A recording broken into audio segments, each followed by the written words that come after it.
अल्हम्दुलिल्लाहि रब्बिल आलमीन वस्सलातु वस्सलामु अला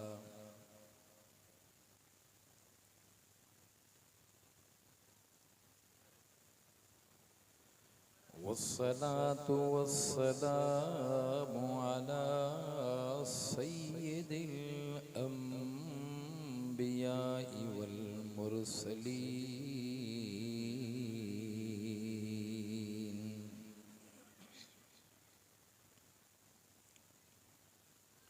अम्मा बादु फ़अऊज़ु बिल्लाहि मिनश शैतानिर रजीम।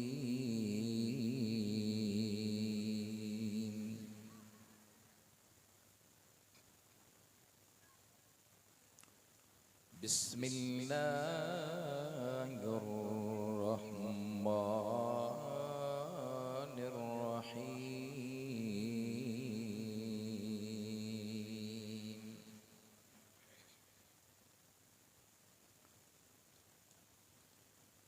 वक़ाल इन्नी ज़ाहिबुन इला रब्बी सयहदीन।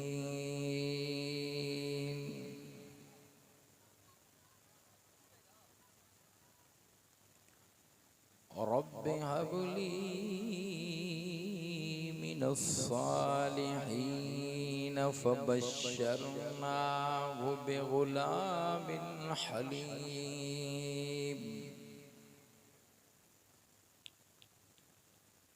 फलम्मा बलग माहु अस्साय क़ाल या बुनय्य इन्नी अरा फिल मनामि अन्नी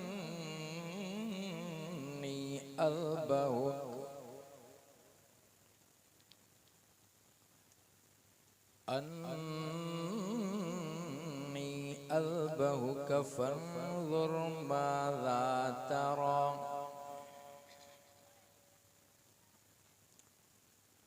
क़ाल या अबति इफ़अल मा तु'मर सतजिदुनी इंशाअल्लाहु मिनस साबिरीन।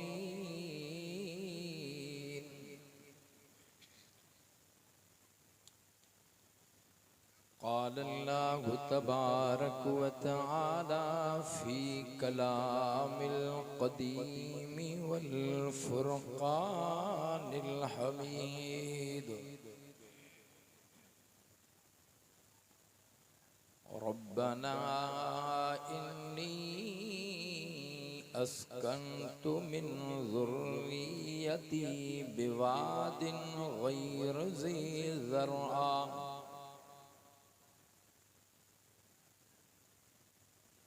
सदक़ल्लाहुल अज़ीम। इन्नल्लाह व मलाइकतहू युसल्लूना अलन नबी। या अय्युहल्लज़ीना आमनू सल्लू अलैहि वसल्लिमू तस्लीमा। सलातो दुरूद मुहम्मद आले मुहम्मद जे मथां बुलंद बआवाज़। अल्लाहुम्मा सल्लि अला मुहम्मदिन व अला आल मुहम्मद कमा सल्लैता अला इब्राहीम व अला आलि इब्राहीम इन्नका हमीदुम मजीद। अल्लाहुम्मा बारिक अला मुहम्मदिन व अला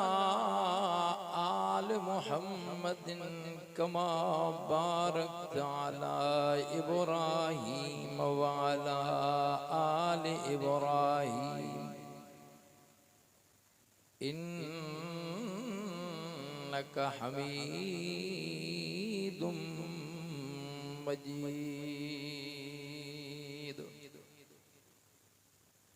नबियों ने तौहीद सिखलाई, अपना जिस्म पत्थरों से जख्मी करा कर। नबियों ने तौहीद सिखलाई, अपना जिस्म पत्थरों से जख्मी करा कर। लोगों से कहा था पढ़ो ला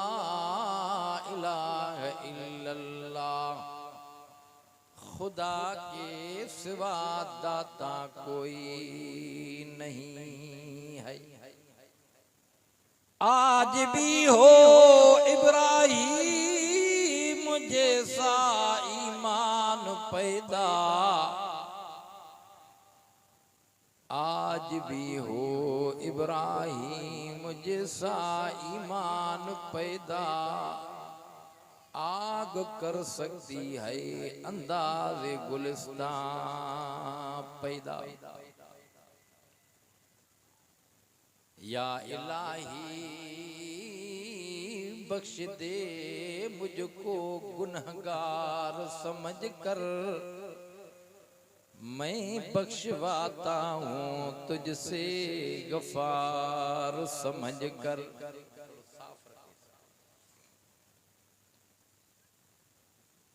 अवल तारीफ अल्लाह जी जै जोड़ियो ही जहान। अवल तारीफ अल्लाह जी जै जोड़ियो ही जहान। नेमतुन सान नवाज़े किरोड़े कयई एहसान। अशरफुल मखलूकात चई वधाए असांजो मान। फरमायाई लक़द ख़लक़नल इंसान। सैयद अब्दुल लतीफ चवे सचो चयो सुबहान। फ़बिअय्यि आलाइ रब्बिकुमा तुकज़्ज़िबान। थोरा ई थोरा मूं मथा मालिक जा, लाया तलहन की नकी गायण खां गौरा। व इन तउद्दू निअमतल्लाहि ला तुहसूहा। काबिल एहतराम बिरादरान इस्लाम, बालकानी साहिबान, आयल मेहमान, पढ़ियो आ कुरान जंहिंजो वॾो शान, जंहिंमें जन्नत जो सामान। पर अॼु खटे जेको जवान, पर मालिक मेहरबान, हू त एॾो मेहरबान जंहिं बणायो इंसान, कयई मुस्लमान, ॾिनई क़ुरान, मिलियो नबी आख़िर ज़मान। तॾहिं हिन उम्मत जो मथां हुआ मान। थोड़े वक्त जे लाइ तव्हांजो मुकम्मिल हुजे ध्यान। 25 अप्रैल 2024 और गोठ हाजी मोहम्मद बच्चल खान बालकानी में बिरादर अजीज हजरत मौलाना अली दोस्त बालकानी जे दावत ते अज तव्हां सां अल्लाह जे कुरान खे, मुस्तफ़ा जे फरमान खे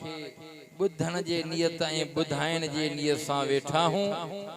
छल रब करीब मुंहिंजी ऐं अव्हांजी हाज़री क़बूल फरमाए। क़यामत जे ॾिहाड़े हिन प्रोग्राम खे तव्हां असांजे लाइ निजात जो सबब बणाए। सभई चो आमीन। बाबरकत भलारो महीनो, इज्जत मान शान वारो महीनो, रमज़ानुल मुबारक जो महीनो गुज़री चुको आ। 1445 हिजरिया ही महीनो शवालुल मुअज़्ज़म जो आ, ईंदड़ महीनो ज़ुल्क़ाद जो आ, उन खां बाद में महीनो ज़ुल्हज जो आ। खोड़ माण्हू उम्रे खां मोटन पया, हाल अहवाल पंहिंजे रिश्तेदारनि मिटनि दोस्तनि सां कनि पया। वरी खोड़ माण्हू दुनिया मां हज जे तैयारी में हन। इंशाअल्लाह उम्रे करण वारनि जा उमरा, इरादे करण वारनि हज वारनि जा हज अल्लाह कबूल फरमाईंदो, उनजा सफ़र आसान कंदो। बालकानी साहिबान, आयल मेहमान, नेमते उज़्मा मोमिनन मुसलमानन की अल्लाह एड़ी अता कया जो कंखे एड़ी न मिली आ। नेमते उज़्मा एक रसूलुल्लाह, बियो कलामुल्लाह, टियों बैतुल्लाह, ये टई शयूं मुसलमानन की अल्लाह ॾिनियूं हन। बैतुल्लाह जी ज़ियारत करण सवाब, कलामुल्लाह जी ज़ियारत करण सवाब, रसूलुल्लाह जी ज़ियारत त औरा। जन पैगंबर ते कलमो भरे पैगंबर जी ज़ियारत कन पया, उहे त सहाबी हुया, उहे त अॾजी वया, रंगजी वया, जन्नत पहुची वया। उन्हनि खे जन्नत जा सर्टिफिकेट अल्लाह कुरान जे ज़रिए ॾेई छॾिया, पर हुल हुली वया, राज़ खुली पया। तौरात इंजील में मुहम्मद जे यारनि वफ़ादारनि कुर्बदारनि सच्चारनि सहाबिन जा तज़किरा अव्वली अल्लाह कराए छॾिया हा। कुरान में उनजा तज़किरा, तौरात में उनजा तज़किरा, इंजील जे अंदर उनजा तज़किरा तबसरा अची वया हा। जन पैगंबर जी बार बार ज़ियारत कन पया। खुदा जो कसम आ, उहे सहाबी हुया। चओ न सुभान अल्लाह। अर्ज़ पे कयुम, हिकु रसूलुल्लाह, बियो बैतुल्लाह, टियों कलामुल्लाह। अल्लाह साईं बैतुल्लाह जी भी ज़ियारत समूरन खे नसीब फरमाए, चओ आमीन। बैतुल्लाह जो तवाफ रब नसीब फरमाए, चओ आमीन। चल रब करीम उम्रो जेके करे आया हन ऐं जेके इरादो रखियूं वेठा हन, अल्लाह ताला उन्हनि खे भी उम्रे ऐं हज जी सआदत नसीब फरमाए, चओ आमीन। हज जा कुछ अहकाम हन, इस्लाम जा बुनियादी रुकन 5 हन। तौहीद यानी ईमान, उन खां बाद में नमाज, रोज़ो, हज, ज़कात। नमाज एड़ो अमल आ जेको गरीब जे मथा, अमीर जे मथा, पीर जे मथा, मीर जे मथा, आकिल बालिग जे मथा फर्ज़ आ। रियायतन थोरी आहे, सफ़र में आ त चैन जी जाइ ते बरक़ात आ। पानी नथो मिले त तयम्मुम करे नमाज पढ़णी पवंदी आ। कुछ इहा रियायत आहे, बाक़ी इएं नाहे त सफ़ा माफ़ हुजे। नमाज एड़ो अमल आ, मीर हुजे, पीर हुजे, अमीर हुजे, गरीब हुजे, नमाज जो अमल, नमाज जो इस्लामी रुकन एड़ो आ जेको समूरन जे मथा फर्ज़ आ। 2 नंबर में रोज़ो आ। रोज़े में भी रियायत आ, वो मीर हुजे, पीर हुजे, अमीर हुजे, गरीब हुजे, इहो रोज़ो भी रखणो आ। रमज़ान जो, रमज़ान जो रोज़ो फर्ज़ आ, पर रियायत इहा आ, सफ़र दुखियो आ, सफ़र ता मोटी अची कज़ा कर। बीमार थी पयो आ, सेहतमंद थी करे रोज़ो कज़ा कर। पर 2 हिकड़ियूं एड़ियूं शयूं जेके इस्लामी बुनियादी रुकन हन, गरीब जे मथा नाहिन। हिकु ज़कात आ, ज़कात गरीब जे मथा नाहे। हज आ, हज गरीब जे मथा नाहे। हज ज़िंदगीअ में अल्लाह हिकु दफ़ो फर्ज़ कयो आ। छा बाबा? जिंदगी में एक दफो फर्ज, पर फर्ज भी उन जे मथा जेको साहिबे हैसियत हुजे, सेहत हुजे, रुकावट न हुजे, दौलत हुजे। हाने हज में ताखीर थो करे त हाने गुनाहगार थो बणजे पयो, छो त शर्त सब लभी वया, मिली वया। हाने इस्लाम जो इहो 5 रुकन जेको हज वारो आ, इन जे मथा फर्ज थी पयो आ। तोखे समझाया हज ऐं उमरे जा जेके अहकाम जेके उन में शुरूत हन इहे खानदान खलील सां वाबिस्त हन ताल्लुक रखन पया निस्बत रखन पया उन में जेके भी कम अज जे मुसलमान क़यामत ताईं अचण वारे ईमान वारन खे करना हन थोड़ी गहरी नजर कजे त जद्दुल अंबिया खलील खुदा मुवहिद आज़म जनाब इब्राहीम अलैहिस्सलातु वस्सलाम ऐं संदस उन जे खानदान सां ताल्लुक रखन था कि न जवानो इहराम बधी करे बैतुल्लाह जो तवाफ तो करे नियत उमरे जी आ इहराम बधी करे सफर तय करे बैतुल्लाह जे सामू ज़ियारत करे जेका दुआ घुरे पहिरी नजर बैतुल्लाह में विझी करे दुआ तो घुरे अल्लाह या दुआ रद न कंदो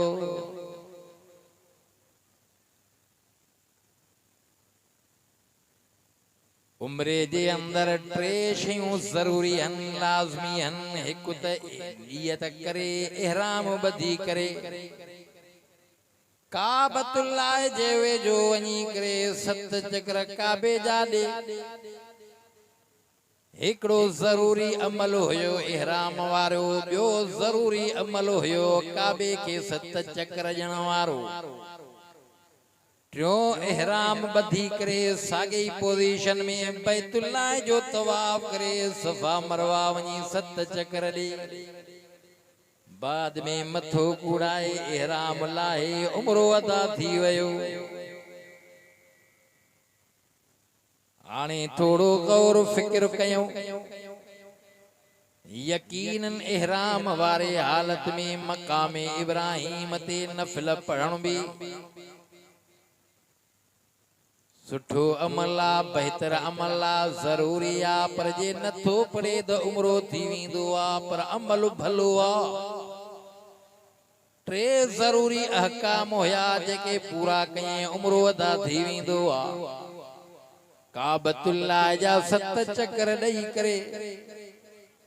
हाओ इहराम वारे हालत में सफा मरवा जा 7 चक्र ॾींदो पयो आ इहो गौर फिक्र कॾहिं कयो थी त इहे 7 चक्र जेके मां सफा मरवा जा ड्रोड़ींदो पयो आ इमरो अदा कंदो पयो आ इहे कंहिं ॾिना हा कीअं फर्ज़ थी पया कीअं लाज़िम बणजी विया जनाब इब्राहीम अलैहिस्सलातु वस्सलाम जी घरवारी बीबी हाजरा जेका इस्माइल अलैहिस्सलाम जी जल अमड़ हाजरा हुई जंहिं तड़बी रब के अर्ज़ कयो हो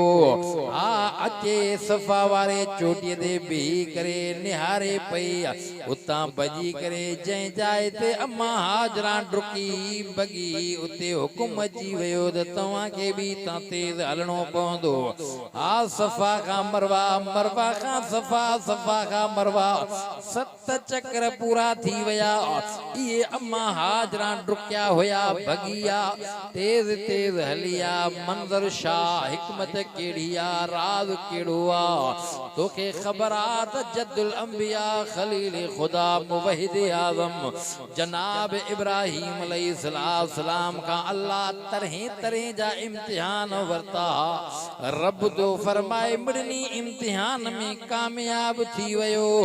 रब तो फरमाए मां दुनिया के देखारण चाहया पयो मलाइकन के भी बुधाइण चाहया पयो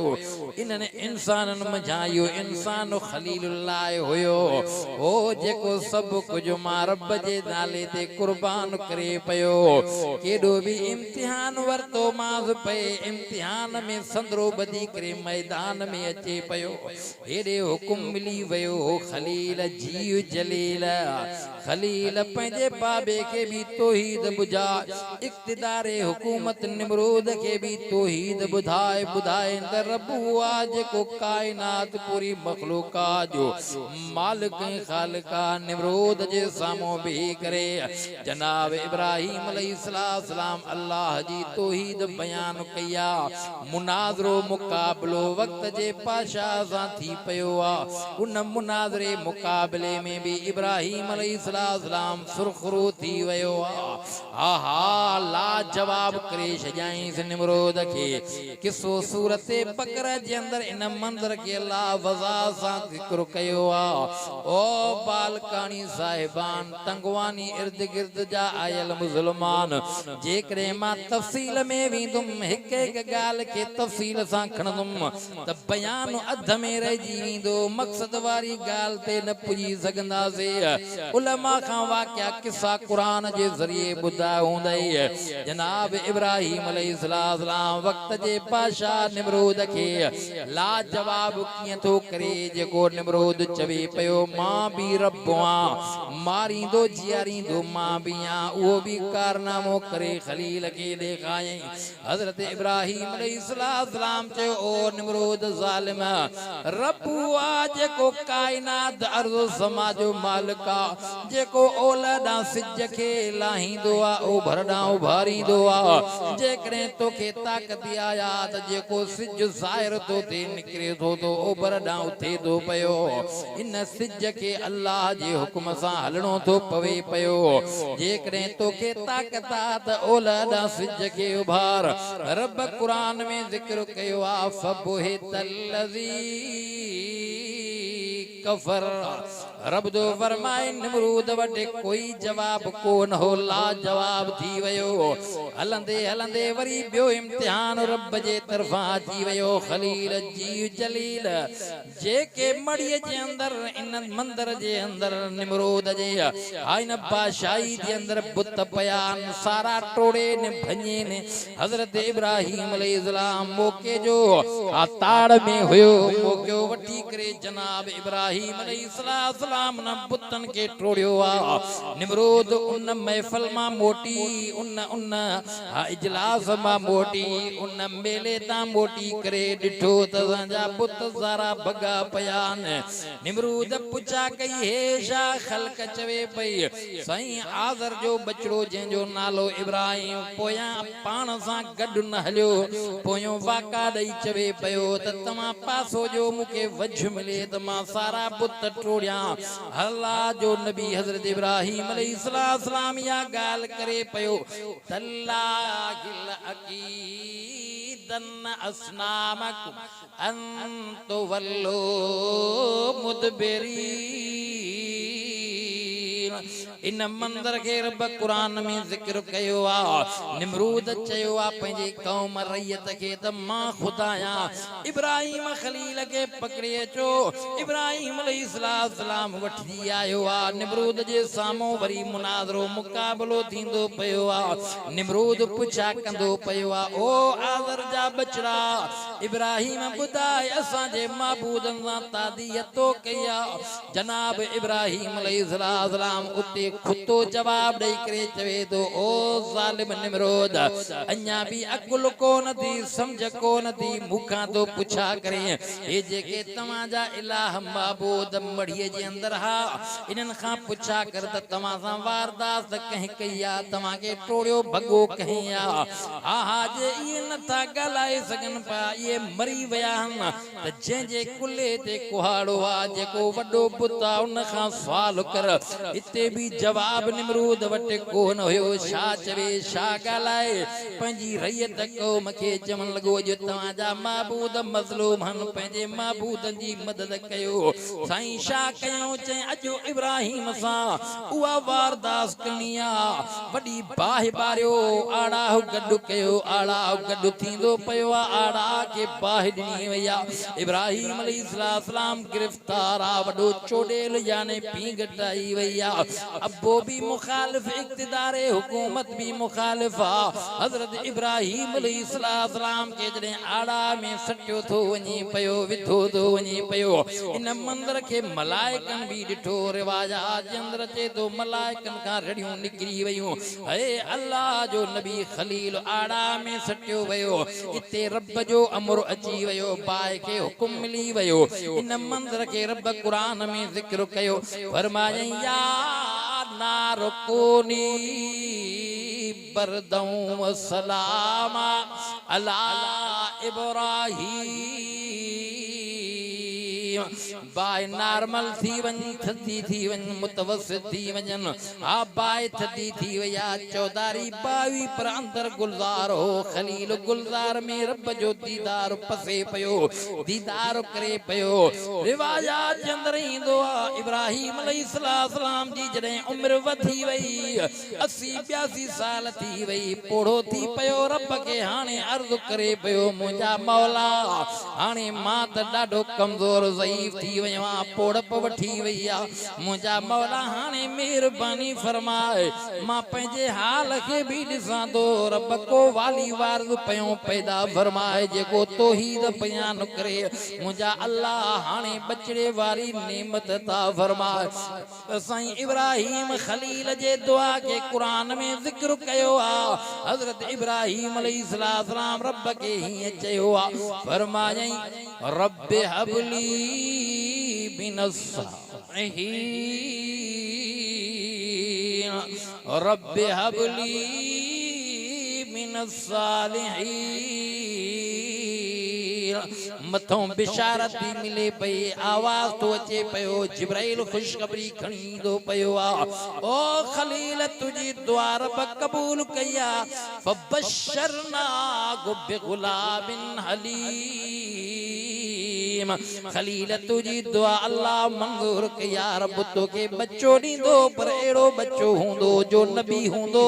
बच्चो त रब जई दो पर नबूवत वारो ताज रखियो वेंदो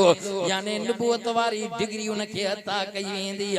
वो नबी बनाए करे रब तो के बच्चो दींदो पयो आ नेकोकार इन मंजिल जो आ जो नबी आ अल्लाह से अॻिते बिशारत दींदे करे ये जुमला ज़िक्र कया फबशरना बिगुलाबिन हलीम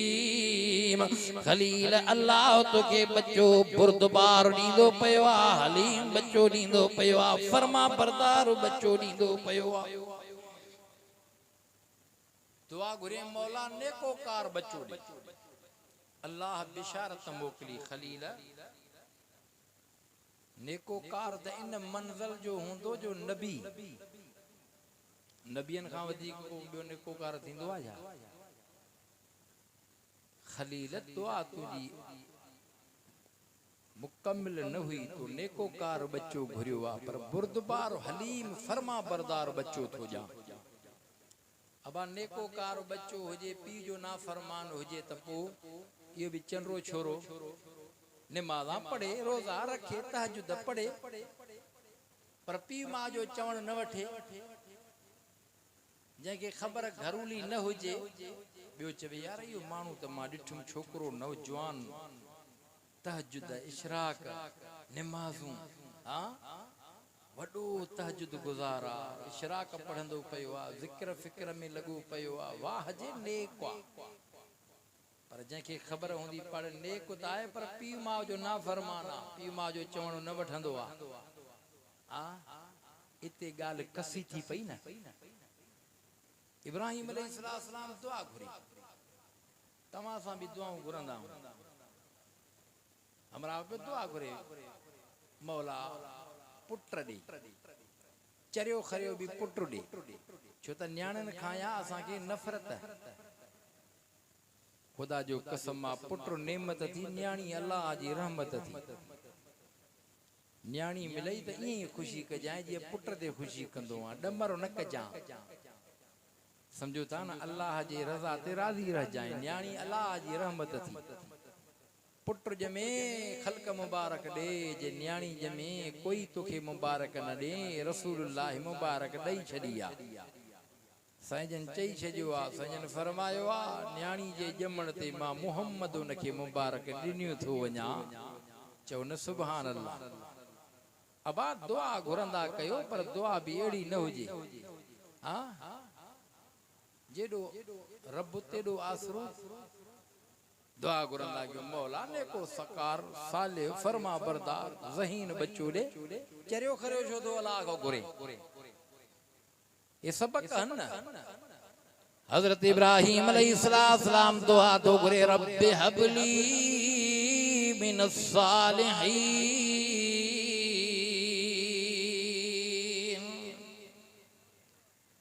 रब दो फरमाए खलील दुआ नेक बच्चे जी घुरी दी नेको एड़ो हुंदो जो नबी पर फबशरना गो बिगुलामिन हलीम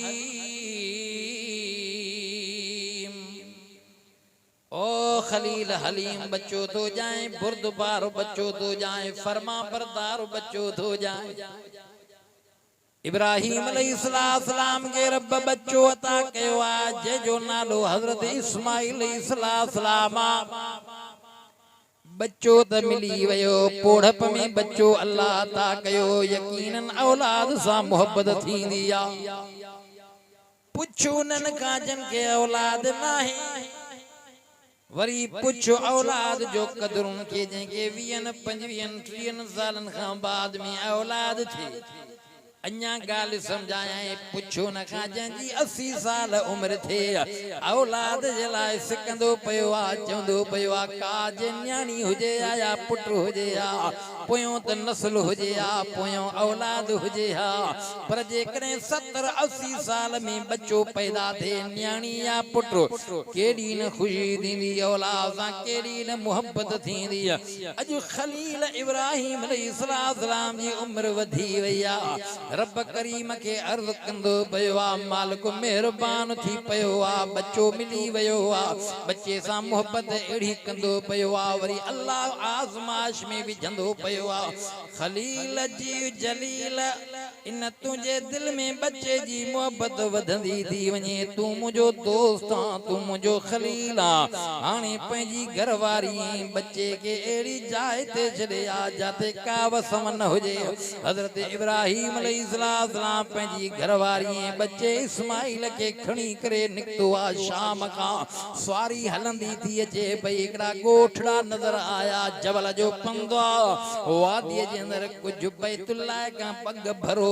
आ घर नजर आया दिल में ख्याल आयो आ त हिन वादी जे अंदर बच्चे घरवारी के छजा एडो घर भी वसों में अथस पो भी कुछ न अल्लाह भल थी पौंदी वसम थींदी रब फरमायो खलील जी जलील अन्या वसमाई ते तू हाने ही कर पंजे सवारी जे मुहार के रसे के छडे दे या मां अल्लाह जे हुक्म सा लंदी जाते सवारी मंजिल करे वेही रहे उते पंजे बच्चे घरवारी के छड जा या सवारी हजरत इब्राहिम अलैहिस्सलाम जी घुमंदी मक्के जे वादी जे अंदर ओ जाते बैतुल्लाह शरीफ होयो जाते हाने आए यो दफनल होयो पूरियल होयो लटल होयो अग में त ठयल होयो नूह अलैहिस्सलाम दुआ घुरंदो होयो अल्लाह जे तरफा पानी वारो अज़ाब अची वयो सजी दुनिया जा जबल भी बुडी वया बैतुल्लाह भी ड्रही वयो आ लटजी चुको आ पूरजी चुको आ बाद में खलील इन जी तामीर कंदो पयो आ पर विच में वादी खाली आ का आबादी कोने का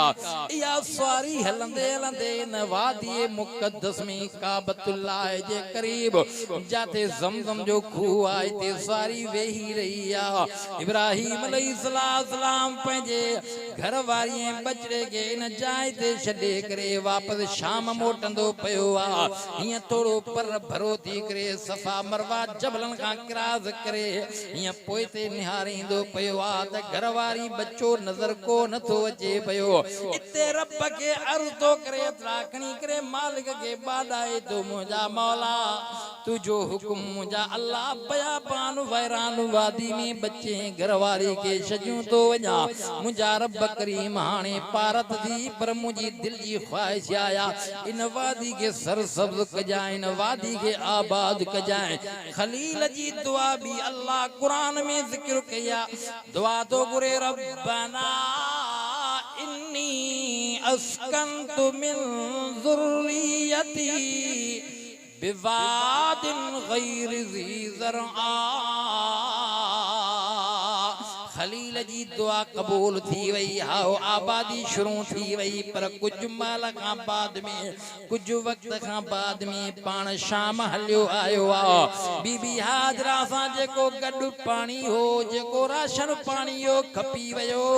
पाणी भी खत्म थी वयो बच्चो भी उन्नते पाण भी उन्नते आ छो त रिज़्क़ के हासिल करण जे लाइ कोन हीलो बहानो करणो पवंदो आ अम्मा हाजरा हीलो बहानो केड़ो थी करे पई छो त सुकल बयाबान वैरान वादी में खौफ भी ॾाढो पर तवक्कल बरवसो रब ते आ इब्राहिम अलैहिस्सलाम छॾे करे पोइ ते मोटण जी करे दो पयो बीबी हाजरा पुछा थी करे ओ अल्लाह जा नबी रहमतुल नबी भला छाजे करे तो छॾियो वञे हिन बयाबान वादी में कंहिंजे आसरे तो छॾियो वञे भला पंहिंजे मर्ज़ी सां तो छॾियो वञे या रब जी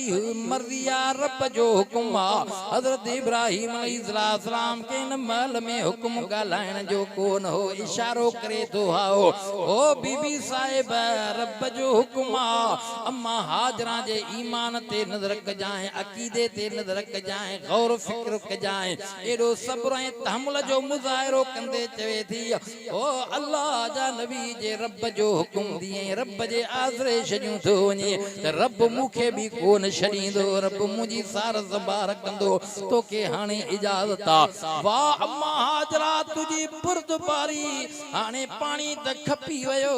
अम्मा हाजरा ॾिसंदी पई आ सोचींदी पई आ भला हिन जबल ते चढ़ी करे परे पासाए खां ॾिसां छो त मता को काफ़िलो नज़र अचे मता के घड़ा नज़र अचनि वसमथी ॻोल्हे पई सफ़ा ते चढ़ी आई आ चोटी सफ़ा वारी ते बीह करे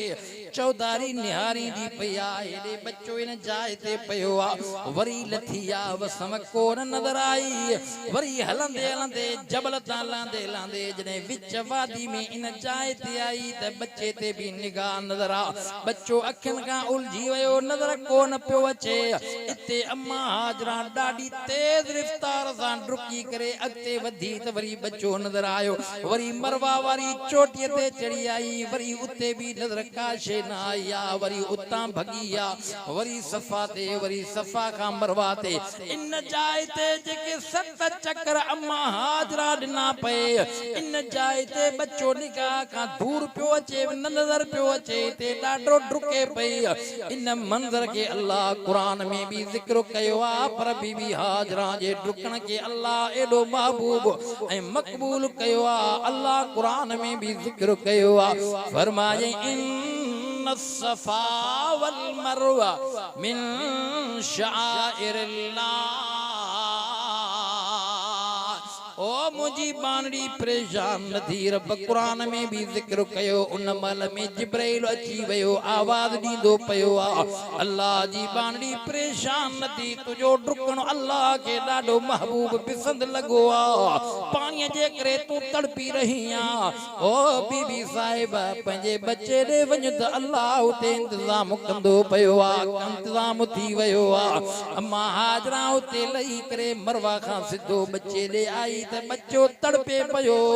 हा ॾिठई त खुड़िन जे हेठां ज़मीन मां पाणी थोड़ो निकिरे पयो बच्चे खे परे कयाई त पाणी तेज़ रफ़्तार सां बुड़की पयो निकिरे पयो चश्मे वांगुरु ज़ाहिर थी पयो उन पाणीअ मां बुक भरे करे बच्चे खे भी पियाई पाण भी पींदी वई आ इहो पाणी वधंदो थो वञे पयो बुक उञत लही वई आ अम्मा हाजरा सोचो त हिन पाणीअ खे छो न हिते वकड़ ॾेई बंदि कयां इते वॾो खूह नमूने सां चौधारी पत्थर राखणी वारी जा बुक भरे करे चौधारी बनो ॾेई करे पाणीअ खे वकड़ ॾेई करे चवे थी ज़म ज़म ज़म रुकजी वञ इन पाणीअ ते नालो पइजी वियो ज़म ज़म अम्मा आयशा जी रिवायत नबी अलैहिस्सलाम फरमायो अम्मड़ हाजरा ते अल्लाह रहम फरमाए जे अम्मड़ हाजरा इन पाणी के बंद न करे हा रोके न हा त इहो पाणी ज़मज़म जो एडो वधी वञे हा जो मक्के जूं सारियूं वादियूं भरजी वञनि हा ज़मज़म सां साईं जन फरमायो पर अम्मड़ जीजल बीबी हाजरा इन पाणी के रोकियो ज़म ज़म माना रुक जो नालो पइजी वियो ज़म यो मामूली पानी नहीं। मां अर्ज़ पे क्यों हज उम्रे वारो सिस्टम हज़रत इब्राहिम अलैहिस्सलाम जे खानदान सां ताल्लुक़ ऐं निस्बत रखे थो। सब जेके कम कजन था पिया हज उम्रे में इब्राहिम जे खानदान सां। अल्लाह फरमायो ओ खलील जी जलील ए इब्राहिम जी मुझा मौला चवन सुभान अल्लाह माशाअल्लाह। अब खैर आ रसो टुटड़ो आ ये ता परेशान छो था। दुरूद शरीफ पढ़ो। अल्लाहुम्मा सल्लि अला मुहम्मदिन व अला आलि मुहम्मद कमा सल्लैता अला इब्राहीम व अला आलि इब्राहीम इन्नका हमीदुम मजीद। अब आप पुत्र केर ॾींदो आ चो अल्लाह, दिया केर ॾींदो आ चो अल्लाह। मर्ज़ी तस नथो ॾे हाँ साईं 80 साल गुज़री विया न ॾिनई ॼण ते आयो त 80 साल खां पोइ इब्राहिम खलील खे बच्चो ॾिनई। वरी इम्तिहान में विधई। इम्तिहान बि अहिड़ो खलील जीव जलील बच्चो गुरी बच्चो ॾिनो माए पर अहिड़ो फरमा बरदार बच्चो ॾिनो माए। पर हाणे इन बच्चे खे घर वारी समेत बयाबान वादी में छॾे आ। खलील इम्तिहान में कामयाब थी वियो आ। घर वारी ऐं बच्चे के अल्लाह जे हुक्म सां वादी मुक़द्दस में छॾे वियो आ। इहो अल्लाह खे ईअं करणो हो न। फरमायई इन्न सफा वल मरवा मिन शाइरिल्लाह। हाणे तो सुभान अल्लाह चल रब करीम सफा मरवा जो रोड़न नसीब करई। वो खबर थी न वादी मुक़द्दस सफा मरवा बह पहाड़ियों हन विच में गपल पंधो आ। चंगा भला डुकंदा आहिनि 7 चकर ॾींदा आहिनि सहकजी पवंदा आहिनि थकिजी पवंदा आहिनि हा न साईं। हुजे बि गर्मी हाणे त आसानी आ बाबा। अहिड़ा 2-2 3 मंज़िल ठाहे छॾिया अथऊं ऐं फर्स्ट क्लास एसियूं हलन थियूं पयूं कि न चाचा। अगे इहा वादी जबल हुया पहाड़ हुया पहाड़ी पंध हुयो। अम्मा हाजरा इन ते डुकिया जेडो डुकिया जाथे डुकिया तेज रफ्तार में हलिया। अल्लाह साईं फरमायो ओ खलील तुझे खानदान तुझी घरवारी जो तड़पण मां अल्लाह के एडो महबूब लगो ऐं डुकण भी मां अल्लाह एडो पसंद कयो जो इन जे डुकण के मां अल्लाह जाया न कंदुसि। क़यामत जे सुबुह ताईं इहो हुकुम पंहिंजे बानन के कंदुसि जेके भी पांजड़ा पंध करे अचन सफा मरवा जरूर ड्रोड़न कि न। अब उम्रे ते वंजे सफा मरवा न ड्रोड़ जे उम्रो थींदो। हां मना उम्रे जो अमल दखलो तवाफ ऐं सफा मरवा जो ड्रोड़न अहम इहराम समझो था न। काबे जो 7 चक्कर तवाफ ऐं 7 चक्कर सफा मरवा जा ड्रोड़न इहो अहम थी वयो। इहो ख्याल कजां उते जॾहिं डुक जाए इहो तसवर ऐं गुमान में रख जाए। हाओ जीजल हाजरा तूं वाह जे तड़पियां डुकियां। अब बापू माण्हू जॾहिं तड़पी पवंदो आहे न पोइ अल्लाह बाने ते एॾो महिरबान थींदो आहे ईअं इंतज़ाम कंदो आहे। अमड़ हाजरा जीअं जो आई त बच्चे जे उन खुड़ने हेठां पाणी निकितो। पाणीअ खे बंदि करे पीताई बुख लही वई उञ लही वई वडो हौद थी पयो। होडे खलील जेका दुआ घुरी करे हली वयो। रब जो निजाम ठहंदो वयो। इन पाणीअ ते पखिन भी झांवरा हया पखी भी मथा फिरन पया। एकड़ो परियों जबल जे पासे जेको तिजारती काफिलो हुयो ये हैरान परे खां ॾिसी करे चवण लॻो यार जिंदगी सफ़र कयासीं कॾहिं इन वादीअ जे अंदर पखी न ॾिठासीं। जेके पखी इन वादीअ में झांवरा था हणनि घुमंदा मथे फिरंदा थी सघे थो हिते को पाणी निकितो आ। सॼे काफ़िले वारा 2 माण्हुनि खे मोकिलियो वञो ॾिसी त अचो भला जबल पार करे चढ़ी चढ़ी ॾिसनि त हाओ वादी मुक़द्दस में अल्लाह जी बाणड़ी बीबी हाजरा ऐं उन सां बचड़ो आहे पाणी जो बि इंतज़ाम आहे अम्मा हाजरा खे चयो अम्मा केरा चे मां खलील जी घरवारी बीबी हाजरा अल्लाह जो हुकुम हो मुझे शोर खे रब इम्तिहान पे वरतो चे हे छा चे ॾाढो डुकियम तड़पियम मालिक मेहरबानी कई जो हे पानी अल्लाह कढी ॾिनो आहे पर अहिड़ो पाणीअ में असर आहे जो पीतो आहे बुख लही वई उञ लही वई अम्मा भरे त ॾे भला पियऊं पींदा वया त उहे सफ़र जा सतायल ॾुखायल बुखायल उन्हनि जा बि दर्द दूर थी वया बुख उञ लही वई थक ख़त्म थी वया चओ न सुभान अल्लाह पोइ ते काफ़िले वारनि ने भॼी करे चयो यार ॻाल्हि ॿुधी अथव वाह जे पाणी कुदरती निकितो आहे अल्लाह जी बाणड़ीअ जो डुकणो भॼणो अल्लाह पसंदि कयो आहे उते अल्लाह पाणीअ जो इंतज़ाम कयो आहे हलो त भला सभई हलूं अॼु ॾींहं ॿ उते था तरसूं थक पटियूं सॼो वरी काफ़िलो उहो तिजारती सॼो उठनि समेत आया सिधो अम्मा हाजरा जे पासे में वेही रहिया पानी पियन पिया उठन भी पीतो आ पान भी काफिले वारा पियन पिया एडो पानी में मजो अची वयो जो बुख उञ उन जी सब खत्म थी वई अम्मा हाजरा के चवण लगा भला हाने एकड़ी गाल कयो जे चवे इजाजत दे असा पंजे उठन में तोखे शरीक कयो इन पानी में असा के शरीक कर असा भी न पानी मो पियो आ न सही जे ठीक आ के भला हाने इते घड़ा था ॾियो उते बटरे घड़ा चुरू थी वया पहिरियों पहिरियों आबादी शो त खलील दुआ गुरी रब्बना इन्नी अस्कनतु मिन ज़ुर्रियत बिवादिन गैर ज़ी ज़रआ अजो वादी मुक़द्दस बयाबान वैरान वादी आबाद थी भैया आबादी वधंदी वया अम्मा हाजरा जो क्या मितिया बचड़ो पलंदो पयो आ वधंदो वयो आ हज़रत इब्राहिम शाम खां जी चक्कर ॾींदो पयो ईंदो हो बच्चे सां मिली घरवारी सां मिली वापस वेंदो हो छो त रब जो हुकुम हो जॾहिं इस्माइल अलैहिस्सलाम थोड़ो पंध बरगियो थी पयो आ डुका भरे थो जबलन ते चढ़े थो 7 सालन जी उम्र में थियो आ हजरत इब्राहिम अलैहिस्सलाम ख्वाब निंड में रब जे हुक्म सां पंहिंजे बच्चे के ज़िबह कंदो पयो आ ओ पालकानी साहिबान नबियन जा ख्वाब सच्चा हुंदा थी तुझा मुझा ख्वाब कच्चा तुझे मुझे ख्वाबन में डचा तुझा मुझा ख्वाब शैतानी हुंदान पर नबियन जा ख्वाब सच्चा हुंदान इब्राहिम अलैहिस्सलाम जे ख्वाब जो जिक्र रब कुरान में कयो आ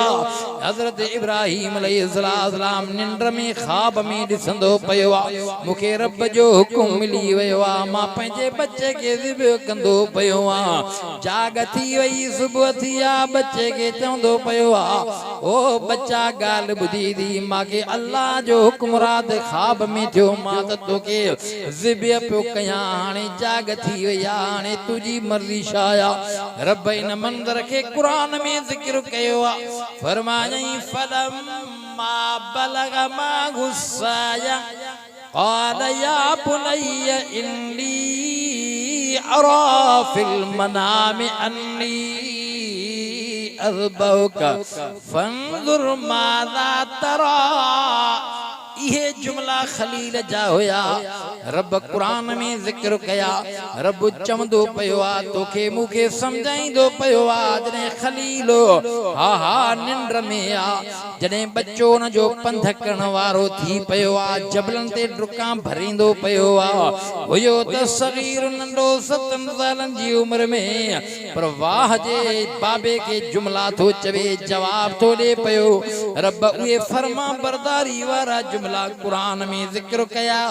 अब्बे के फरमा बरदारी वारा जुमला चवंदो वयो आ छो त रब अव्वल चयो हो खलील बच्चो नबी थो जाए पर हलीम बुर्दबार फरमा बरदार बच्चो थो जाए ओ पालकानी साहिबान जे खलील जे बचड़े इस्माइल जे फरमा बरदारी ते नजर रखनी त मिना जो मैदान अज भी गवावा बच्चे के जने ख्वाब मां जागी करे पुछा तो करे चवे थो बच्चा मां तो के रात ख्वाब में कुही रहो हाने तुझी मर्जी शाहे होयो त नंढड़ो बच्चो पर एड़ो बाबे के जवाब फरमा बरदारी वारो दींदो पयो अल्लाह कुरान में जिक्र कयो शादो चवे क़ाल या अबतिफल मा तो उमर सतजिदुनी इंशाअल्लाह मिनस साबिरीन।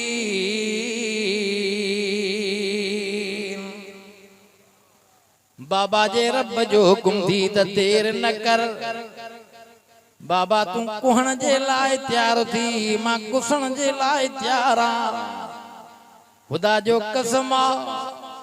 इब्राहिम अलैहिस्सलाम पंहिंजे घरवारी के भी अंत न ॾिनो चवंदो पियो आज दावत ते बच्चे के वठी वञा घरवारी बीबी हाजरा भी बच्चे के वाज हारे सिंगारे पंहिंजे बाबे बच्चे के कढला तो इस्माइल बच्चे जे बच्चो कढया बाबे जे बीबी हाजरा निहारियो हाओ बच्चो अखिन का हाणे वरी गायब अब्बे जे कढया त शैतान गुस्सी आयो शैतान बीबी हाजरा ने पहिरियों पहुंची वयो ओ बीबी साहिबा तोखे ख़बर आ अज पंहिंजे बच्चे के तुझो शोहर काॾे तो वठी वञे चे दावत ते तो वठी वञे चे दावत बावत कोन ते तो वठी वञेस कोहण जे लाइ काठियूं तो वञेस रसो ऐं छुरी भी खयूं तो वञे पंहिंजे बच्चे के खयूं तो वञे कोहण जे लाइ बीबी हाजरा उन शैतान के दी चवे शैतान भी औरत जी शक्ल पोड़ी शक्ल औरत जी वठी करे सामो बीबी हाजरा जे वेही करे जॾहिं या ॻाल्हि तो करे पयो बीबी हाजरा दी चवे ओ कुराड़ी दीवानी चरी त नाहे मस्त मालिक खां घुरी वरतो आ रब बच्चो हसीन जमील नो आ चरी त नाहे पीउ बच्चा के रुकंदो आ छा पीउ पंहिंजे पुट के कीअं कहंदो इहो इस्माइल बच्चो मस रब ॾिनो आ अब्बे जी मोहब्बत बच्चे सां या कीअं कहंदो इते शैतान तो चवे बीबी साहिब चवे तो त मूंखे रब जो हुकुम अल्लाह इते अम्मा हाजरा वराणो ॾेई चवे थी ओ चरी दीवानी मां सम्झां थी तूं शैतान तोखे ख़बर नाहे छा जे रब जो हुकुम तस ॾिनो भी रब या घुरियो आ त हे त हिकु आ जे ॾह ॾे रब घुरे रब जे नाले तां कुर्बान तॾहिं त रब क़ुरान में फरमायो वाला नबलुवन्नकुम बिशैइन मिनल खौफि वल जूइ व नक़सिम मिनल अमवालि वल अनफुसि वस्समराति व बश्शिरिस साबिरीन। रब दो फरमाए मां पंहिंजे प्यारन बानन के आज़माईंदो आहियां दौलत ॾेई आज़मायां औलाद ॾेई आज़मायां सेहत ॾेई आज़मायां माल मिल्कियत ॾेई आज़मायां रब दो फरमाए ये सब वापस वठी करे आज़मायां ॾिनो मान ये बाना शुक्र कन पया ज़िक्र कन पया पर आखिर जो फिक्र कन पया पर जे ये सब नेमतूं वापस वठान रब दो फरमाए ये बाना मुंहिंजा नेकोकार जे सब्र कन पया को भी मां रब जो जिक्र न छडन पया ए मां रब जे रज़ा कज़ा ते राज़ी रहन पया ए इए चवन पया अल्लज़ीन इज़ा असाबतहुम मुसीबा क़ालू इन्ना लिल्लाहि व इन्ना इलैहि राजिऊन। जॾहिं बाने जे मथां तकलीफ़ूं अची वञनि आज़माइशूं अची वञनि पोइ बानो चवे थो सभु शइ रब जी ॾिनल हुई हाणे जे रब वापसि वठे थो असां रब जे रज़ा कज़ा ते राज़ी आहियूं हा पोइ अल्लाह उन्हनि शख़्सनि जे लाइ अहिड़ी रहमत ऐं बरकत वारी ख़ुशख़बरी ऐं वाधाई अता कई आहे फरमायईं उलाइका अलैहिम सलवातुम मिर रब्बिहिम व रहमा व उलाइका हुमुल मुहतदून। रब जो फरमाए एड़न बानन जे मथा मां अल्लाह जो रहमतूं ऐं बरकतूं हुजन ये माना कामयाब हन अज अम्मा हाजरा कामयाब थी वई शैतान के एड़ो जवाब दिनाई जो शैतान ला जवाब थी करे समझी वयो हिते मुंहिंजी ताल नगरी भजी करे इब्राहिम अलैहिस्सलाम दे वयो छो त इब्राहिम अलैहिस्सलाम इन वादी मुक़द्दस मक्के पाक बैतुल्लाह खां काफी गपल पंध जो निकरी करे मिना जे मैदान में पहुतो आ शैतान उते वनी करे इब्राहिम अलैहिस्सलाम जो अगु ॾेई करे चवे थो ओ इब्राहिम खलील ख्वाब जे गाल ते बच्चा कुर्बान छा ख्वाब शैतानी हुंदा ने छाथो करे पयो ख्वाब शैतानी हुंदा ने ख्वाब जी गाल ते सफा पकोज़म करे बच्चे के कुहण जे लाए वनी तो मसत रब दिनो दी इब्राहिम अलैहिस्सलाम नूरे नबुवत वारी निगाह सां ॾिसी करे शैतान के दो चवे मलोन सुञातो तमाए हटी वनी सुञातो तमाए हटी वनी निभागा तू ही तो ही असा जे अबे डाडे आदम अलैहिस्सलाम ए असा जी अमड़ डाडी बीबी हवा के तोई त पटियूं पढ़ायूं कोन पटियूं पढ़ायूं अम्मा बीबी हवा की हां कुरान में अल्लाह जिक्र कियो अची रब जा कसम खया शैतान अची रुनो बीबी हवा ॾिठो त निभागो छो थो रोए जन्नत जे ॿाहिरों पासे में वट ते छो थो रोए छा थी वियो थी जे मूंखे तव्हां जो फिक्र खणी वियो आ जे छो जे अल्लाह इन वण खां तव्हां के झलियो आ न जे हा यो शैतान बाबा मलाइकन सां शुमार हो हां अल्लाह तड़ियुस खणी हसद साड़ रोए थो कई साल गुजरी विया रोए थो रड़े थो ये अल्लाह जो बानो हजरत आदम अलैहिस्सलाम घर वारी बीबी हवा जन्नत में घुमन फिरन ॾिठो शैतान रड़े तो रोए तो बीबी हवा थी पुछा करे छा थी जे अल्लाह तव्हां के इन वण खां झलियो आ मूंखे तव्हां जो फिक्र आ जे अल्लाह त झलियो आ जे ख़बर तव वण खां झलण जो मक़सद छा आहे इन में हिकमत राज केड़ो आहे जे ॿुधा जे इन वण मां खाईंदो त हमेशा जन्नत में हूंदो समझो था न जे वण मां खाईंदो न हमेशा जन्नत में हूंदो माखे ख़बर आ अल्लाह तव्हां के झलियो आ जे खाईंदो त हमेशा जन्नत में अल्लाह कढंदो ई न अन करीब हाणे तव्हां न खाईंदो न अन करीब तव्हां जन्नत मां निकिरदो मां भी त तड़जी वयुसि न शैतान तो चवे अल्लाह जा कसम तो खणे बीबी हवा भी शैतान जे गालन ते लगी वई वनी ॾाढे आदम के गाल कई एड़ी गाला ॾाढे आदम को गाल ही विसरी वई हां अबा गुनाह न चव जाए अल्लाह कुरान में समझायो आ फनसिया आदम रब तो फरमाए मुझे खलीफे नायब हजरत इंसान आदम खां वेसर थी वई ऐं वेसर शरीयत में माफा भुल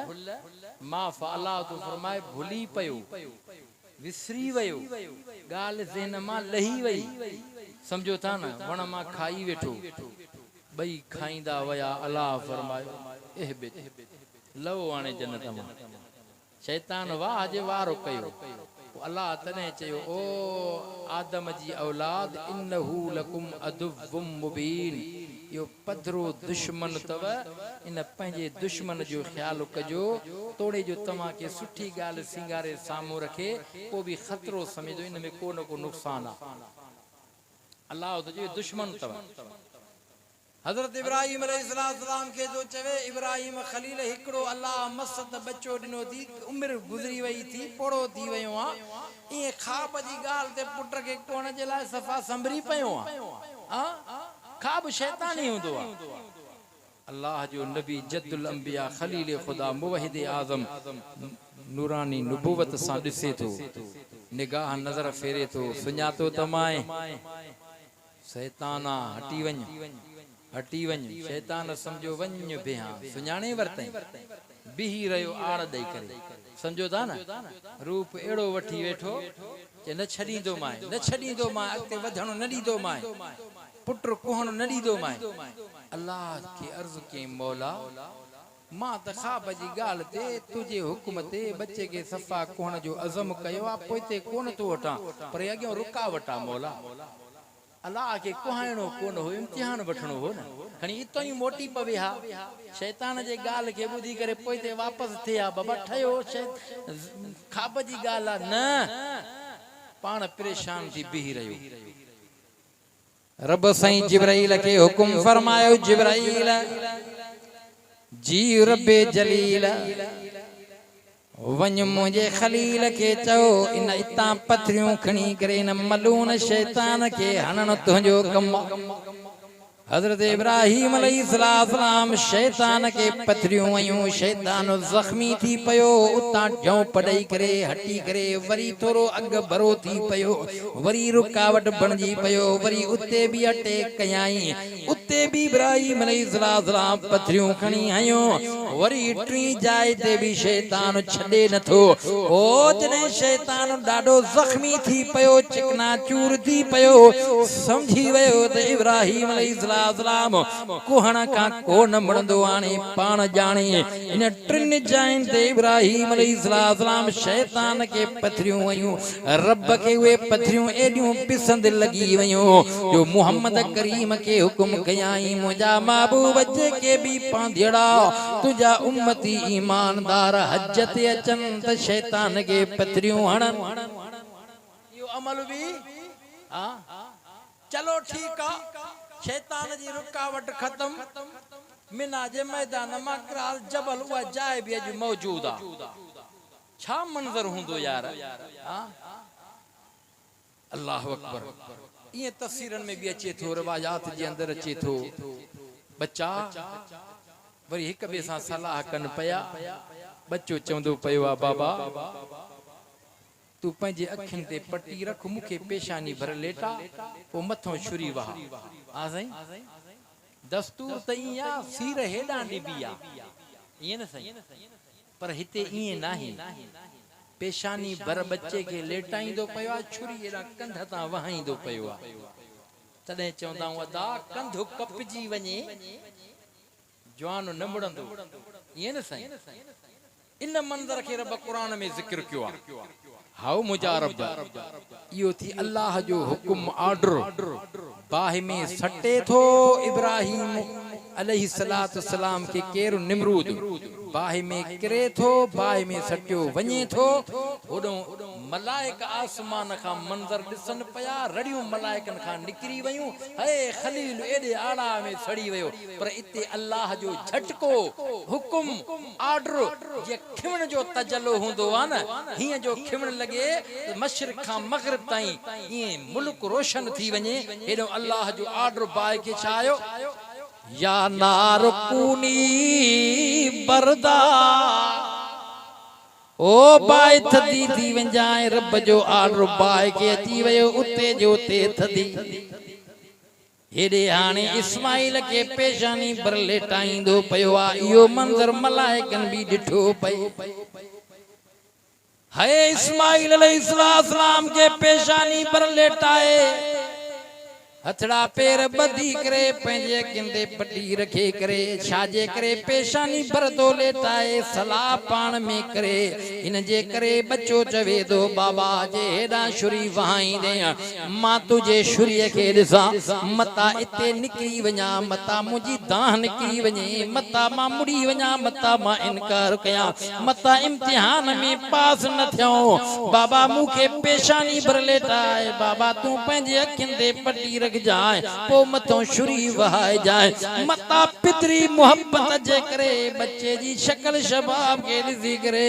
ओ मुंजा बाबा हटी वञे जेको फायदो बच्चे उन वक्त में कयो हो अल्लाह फरमा बरदारी वारो जुमलो जिक्र कुरान में कयो छा इस्माइल चयो क़ाल या अबतिफल मा तुमर सतजिदुनी इंशा अल्लाह मिनस्साबिरीन बाबा मुखे अल्लाह सब्र जी तौफीक ॾींदो इंशाअल्लाह मुखे साबरीन मंझाला दे बाबा मां कीबाई दुम न कथाई दुम न पोइते पैर न हटाई दुम तोखां भजंदुम न बच्चो खुशीअ सां खिलंदे खिलंदे इन जाए मिना वारे मैदान ते पहुतो आ पेशानी भर अबो लेटाईंदो पियो आ इन मंदर के रब कुरान में जिक्र कयो आ फरमाई फलम्मा अस्लमा वतल्लहु लिल जबीन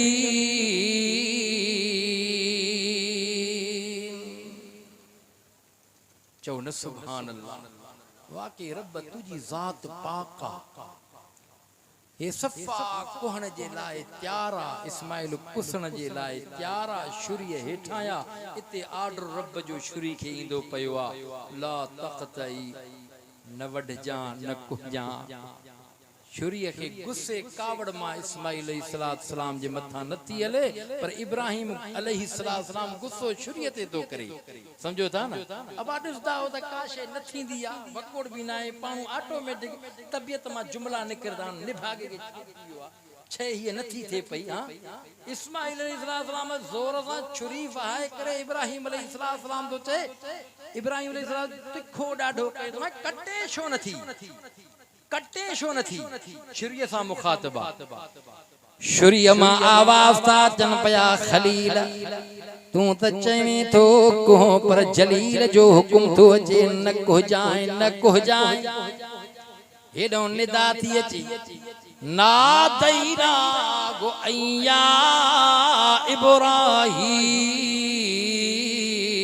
इब्राहिम ओ इब्राहिम कद सद्दक़्त रुया इन्ना कज़ालिक नजज़िल मुहसिनीन रब दो फरमाए खलील तुझे ख्वाब के मां अल्लाह सच्चो कयो आ तोसां रस्ते में शैतान डचो कयो आ ओ खलील ख्वाब तुझो सच्चो आ मुखे कुहाइणो को न हो इम्तिहान वठणो हो दुनिया वारन के देखारणो होयो त इहो ई मुजो खलील आ सब कुछ मां रब जे हुकुम ते कुर्बान कंदो पयो आ खलील तुझो ख्वाब सच्चो खलील हाने तुंबो थो मोकलियाई वफदैना गो बिज़बहिन अज़ीम वतरकना अलैहि फिल आखिरीन दुंबो त जन्नत जो अची वयो आ कुसी वयो आ पर रब कुरान में जिक्र कयो आ ओ इब्राहिम खलील इन रिवायत के इन गाल के इन किसे कहानी के इन हुक्म के माला क्या मजे सुबह ताई लाजिम तो बनाया जेके भी मुंजा बना क्या मजे सुबह ताई ते हज जे लाईंदा उनन जे मता त वाजिब कुर्बानी आ पर दुनिया जे अंदर जेके भी असाए बेहैसियत वारा हुंदा उहे पंजे पंजे इलाइकन में न टिन ॾियारनि जे अंदर जानवर कुर्बान कंदा इमामुल अंबिया भी 100 ऊठ कुर्बान कया साहबा पुछा कन पया अल्लाह जा रसूल जानवर जे कोहंदा पया इन जो हकीकत राज केड़ो आ मुझे साईं फरमाए सुन्नत अबीकुम इब्राहिम मुझे डाडे खलील जी सुन्नत के जिंदा तो कयो वञे ओ मुजा उम्मती मुझे डाडे खलील बच्चे के कोहण जो सफा कसद कयो पर रब मेहरबान थी पयो जो इस्माइल के रब बचायो जन्नत जो दुंबो हेठो आयो दुंबो कुसी वयो अज मुखे भी रब हुकुम कयो आ त पंहिंजे उम्मत जे मथा लाज़िम कया मां पंहिंजे डाडे खलील जे ने रिवायत के क़यामत जे सुबह ताईं आम कया ये कुर्बानियों छो कयूं वेंदियूं हन करोड़न जे तादाद में जानवर कुठा वेंदा हन सोने इब्राहिम खलील जे कुर्बानी जज्बे के अल्लाह ॾेखारे थो मलाइकन के चवे पयो मलाइको तव्हां ई ते एतराज कयो हो इंसान छो तो पैदा करई इहो ई त इंसान आ न सौट तुजो काडे ध्यान आ सामो कुरान आ हाय हाय हाय हाय छा थो चवे अल्लाह त मलाइको मां थो जाना इंसान पैदा करणो इन्हनि इंसाननि मजा हिकड़ा एड़ा हीरा इंसान हुंदा जेके एड़ा कम कंदा जेके तव्हां न करे सघंदा रब असां के जाथे बियारियो थी जंहिं ड्यूटीअ में लगायो थी हिकड़ो तिर बराबर भी नथा हटूं पो मलाइकन चयो मौला ये त रतूं वहाईंदा विढ़ंदा जेड़ा कंदा फितना फसाद कंदा अल्लाह छा चयो हा हा कंदा त सयूं पर वरी जी मोटी पवंदा माफ़ी घुरंदा त ॾोह माफ़ कंदो मान मलाइको तव्हां गुनाह कयो कोन गुनाह करन त माफ़ी घुरन ये न साईं ॻाल्हायो छो नथा ये सब अमल थी जेके इंसान में अल्लाह ये खूबियूं रखियूं थी जेके मलाइकन में खूबियूं नाहिन हा हा जिब्राइल के न छादी न पुट न पोटरा हां साईं आहिनि कोन्हनि अल्लाह ॾे थो हो घुरे थो रब ॾे थो वरी ॾे वरी वापस वठे थो वरी हुकुम करे थो इहो मलाइकन के अल्लाह मंज़र ॾेखारे थो इहो ई त मुंहिंजो खलील आहे इहे ई त मुंहिंजा बाना आहिनि न जेके मोटी अचनि था माफ़ी घुरनि था मुंहिंजे दर ते रुजू कनि था मां अल्लाह माफ़ न कयां त ॿियो केरु माफ़ कंदो न बहरहाल अञा बयान त घणो वो दोस्त जेको वेठो हुए तू है न बुजुर्ग न बियो आ साईं 2 कलाक साईं अली दोस्त जो वालिद मोहतरम अल्लाह ताला उनकी सेहत वारी जिंदगी अता फरमाए रब साईं उनके तंदुरुस्त बनाए रब साईं बीमारन का आजो करे वो भी चवण लगो साईं 2 कलाक वाइज कजो पर मां ॾिसां थो त हाणे ज़रे घटि कलाक खां कम चढ़ी वियो आहे हा न साईं हा हाणे ॿ थियण वारा आहिनि रब साईं जेको चवरायो ॻाल्हायो क़बूल मक़बूल मंज़ूर फरमाए अमल जी तौफ़ीक़ अता फरमाए ज़िंदगी बाक़ी मुलाकात बाक़ी बहलकानी त उएं ओता की व आखिर दावाना अनिल हम्दुलिल्लाहि रब्बिल आलमीन माशा